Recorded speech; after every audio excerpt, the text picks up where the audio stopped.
संध्याज kitchen with love को आपण मानकु स्वागत जनाऊँ। आज मु प्रस्तुत करने को जाऊँगी फ्रूट केक। एथिपे आवश्यक उपकरण 1.5 कप मैदा, 1 कप रूम टेम्परेचर एथिबा क्षीर, 1 कप चीनी गुंड, 1 कप तेल, किछि ड्राई फ्रूट, 1 बड़ चामच बेकिंग पाउडर, हाफ चामच बेकिंग सोडा, विनेगार 1 चामच, भानिला एसेंस हाफ चामच।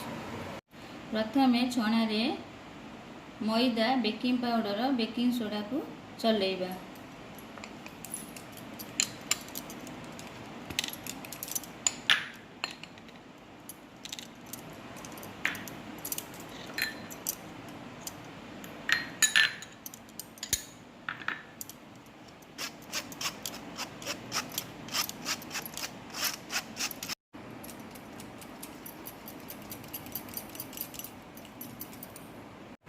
एबे बाउल रे चीनी गुंड तेल को नहीं मिक्स करवा।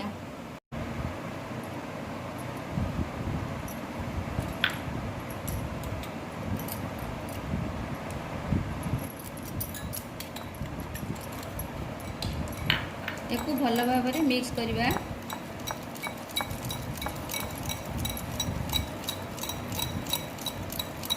एथिरे क्षीर दबा, भल भाव में मिक्स करवा।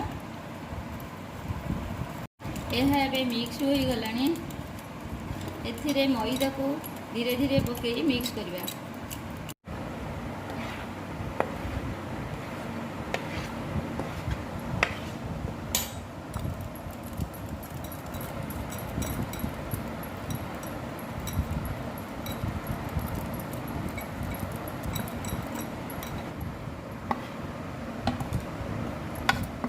को यहीपरी गोटे डायरेक्शन रे बुलेइबा। विनेगार पकेबा, भानिला एसेंस पकेबा, भल भाव में मिक्स करबा।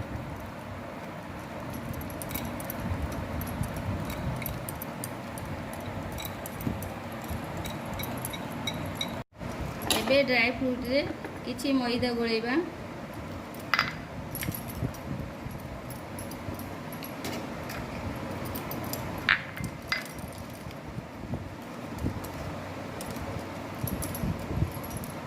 एथिरे मिक्स करबा।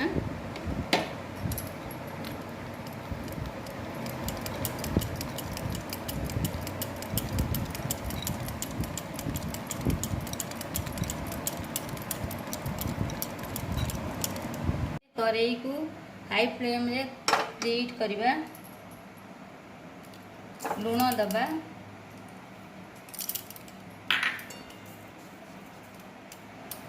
गोटे स्टैंड रखबा, घोरैबा, 15 मिनट छाड़िबा। एबे गोटे केक बाउल नबा, एथिरे तेल लगैबा।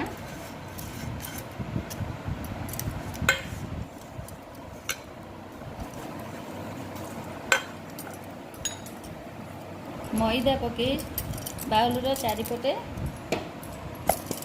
बुलेइबा।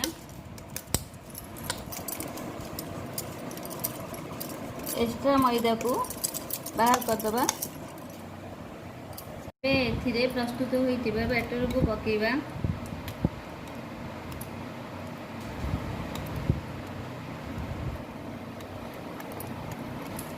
एको भल भाव में टैप करबा।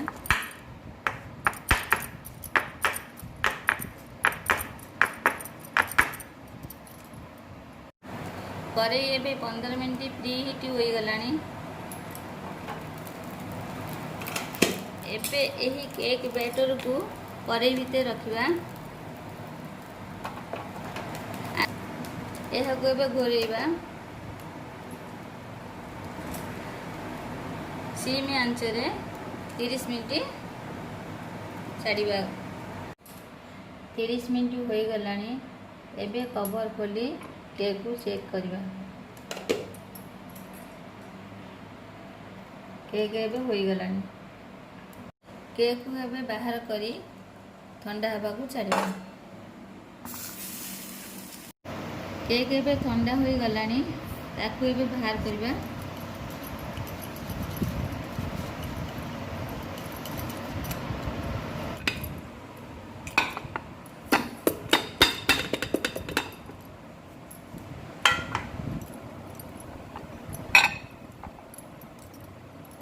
ଦ୍ୱାରା ପ୍ରସ୍ତୁତ ହୋଇଗଲା ଆମର ଫ୍ରୁଟ୍ କେକ୍।